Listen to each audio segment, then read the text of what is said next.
প্রিয় বন্ধুগণ, আসসালামু আলাইকুম। আমি একটি অত্যন্ত গুরুত্বপূর্ণ সেক্টরের বিষয়ে আলোকপাত করতে চাই। ১৯৯৪-র সেপ্টেম্বর-অক্টোবর মাসে আমি আমেরিকান লাইফ ইন্স্যুরেন্স কোম্পানিতে যোগদান করি রিপ্রেজেন্টেটিভ হিসেবে। তখন যারা মার্কেটে কাজ করতেন তাদেরকে রিপ্রেজেন্টেটিভ বলা হতো, উপাধি বা ডেজিগনেশন দেয়া হতো। তো আমরা যখন কাজ করেছি সে সময় মার্কেট মার্কেটের ইকোনমিক্যাল পজিশন বা ইকোনমিক সাইজটা আজকের মতো এতটা বড় ছিল না। হয়তো আহ, সে সময় মার্কেট ছিল আজকের যে অর্থনৈতিক অবস্থান দেশের। ধরুন সে সময় আমি যে অফিসটাতে জয়েন করেছিলাম আমেরিকান লাইফ ইন্স্যুরেন্স কোম্পানির হক এজেন্সিতে, একটি ইউনিটে জয়েন করেছিলাম। ইউনিটের দায়িত্বে ছিলেন মাহবুবুল হক। তো তখন কাকরাইল মোড় থেকে মতিঝিলে আলিকো বিল্ডিংয়ে রিক্সা ভাড়া ছিল ৫ টাকা।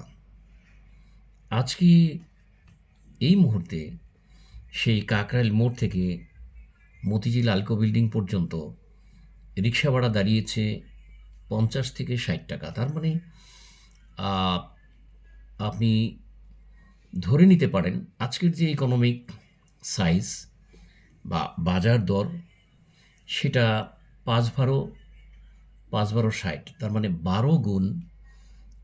মার্কেটটি ১২ গুণ বড় হয়েছে, সব দিক থেকেই বড় হয়েছে। পপুলেশন বেড়েছে, প্রসপেক্ট বেড়েছে।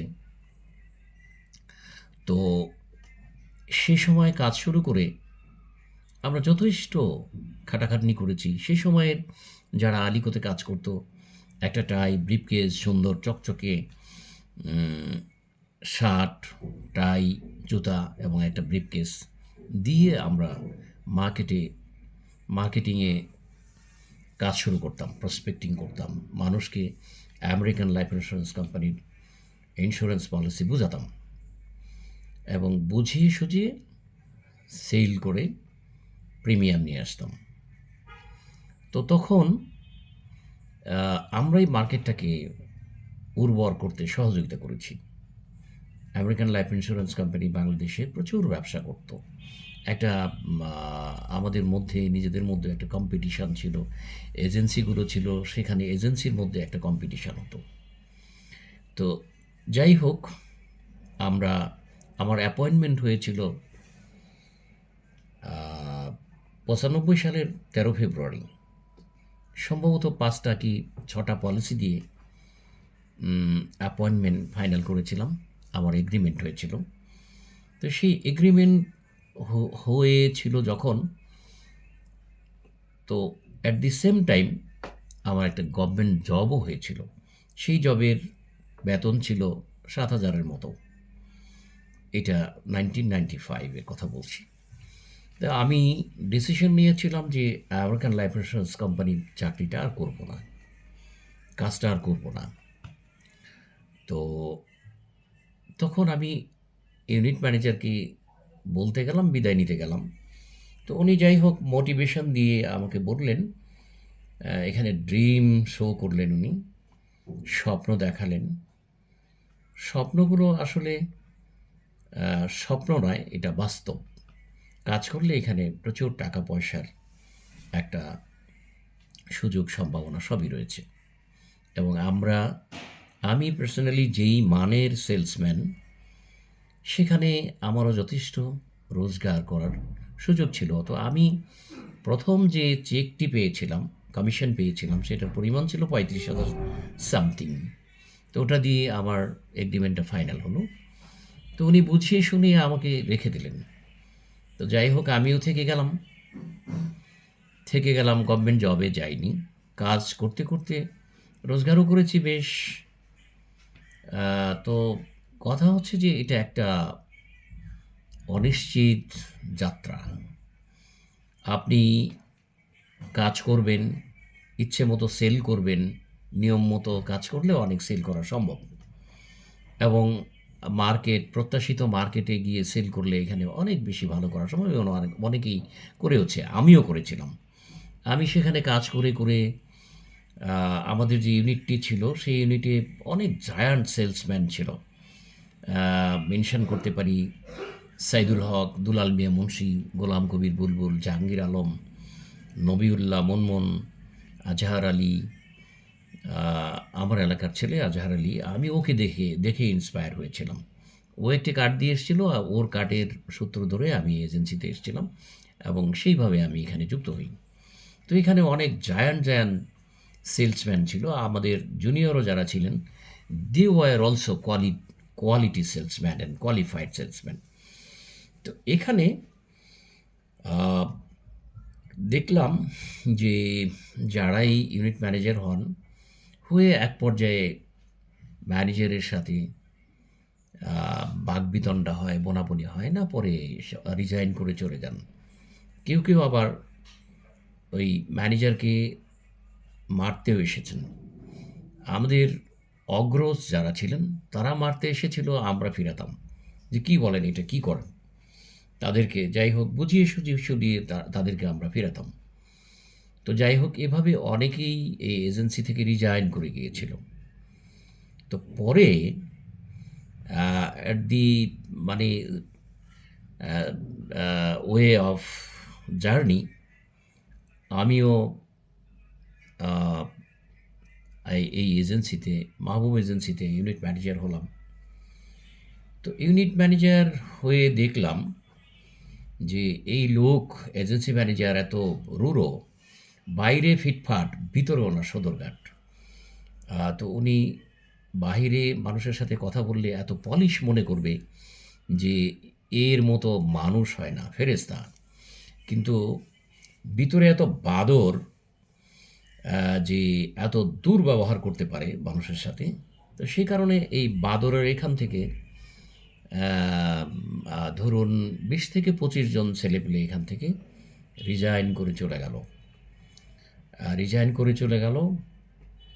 তো আমরাও কয়েকজনে মিলে সেই সময় একটা গ্রুপ ধরে আমরা তাকে সংশোধন করার চেষ্টা করেছি, পারি নাই। এবং আমরাও 4-5 জন ইউনিট ম্যানেজার সহ 20-25 জন এজেন্ট নিয়ে আমরাও রিজাইন করে দিলাম।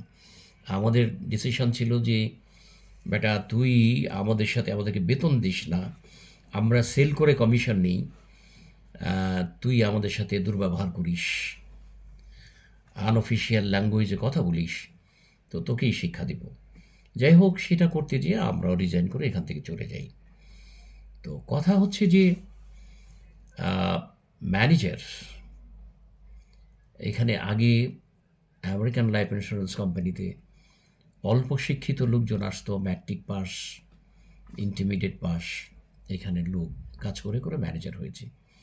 তো তারা দুর্দান্ত দাপটে ম্যানেজারই করেছে। তখন মার্কেটে চাকরির সংকট ছিল, কর্মক্ষেত্র তেমন ছিল না, প্রাইভেট কর্মক্ষেত্র কম ছিল। তো আর ওখানে তারা এমন একটি পোস্টপাস ইন্ট্রোডিউস করেছিল যে টাই রীতিমতো একজন খুব সুপার এক্সিকিউটিভ সেলসম্যান হিসেবে যেটা দরকার সেটাই সেভাবে সাজিয়ে গুছিয়ে মার্কেটে পাঠাতো এবং মোটিভেশনটা ওরকম ছিল, যে কারণে আমরা ওভাবে কাজ করতাম। তো সুখের বিষয় হচ্ছে যে আমরা একসাথে যারা কাজ করেছিলাম ওখানে অনেকেই এজেন্সি ম্যানেজার হয়েছে, তারা এখন ভালো আছে। কিন্তু আমরা আবার এই এজেন্সির অনেকে নেই। এটা নেই কারণ হচ্ছে যে ওই বাদরটার কারণে অনেকে আমরা এখান থেকে জড়ে পড়েছি, লাইনচ্যুত হয়েছি, কেউ কেউ গিয়ে অনেক ভালো আছে। তো আলহামদুলিল্লাহ আমিও খারাপ নেই, আমিও ভালো আছি। আমি এখন জেনারেল ইন্স্যুরেন্সে কাজ করি। তো ওই এজেন্সি ম্যানেজারের ওখানে থাকা অবস্থায় আমাদের যে সমস্ত কলিগরা গিয়েছেন এর মধ্যে বুদ্ধিমান ছেলেপিলে ছিল। বিসি বিশ্বাস পার্থ নামে যে ছেলেটা ছিল সেও অনেক নলেজেবল, খুব জ্ঞানী ছেলে, তাকেও ঝরে পড়তে হয়েছিল। সে বাম পলিটিক্স করা একটা ছেলে, তাকেও জোরে পড়তে হয়েছিল। তো সে ছেলেটা এখন হোমিও ডাক্তার, উচ্চতর ডিগ্রির জন্য এখন ইন্ডিয়াতে আছেন। কাশ্মীরের পাশে সে কোনো একটা মেডিকেল বিশ্ববিদ্যালয়ে এখন সে পড়ছে, অ্যাজ ওয়েল অ্যাজ সে ওখানেই প্র্যাকটিসও করছে।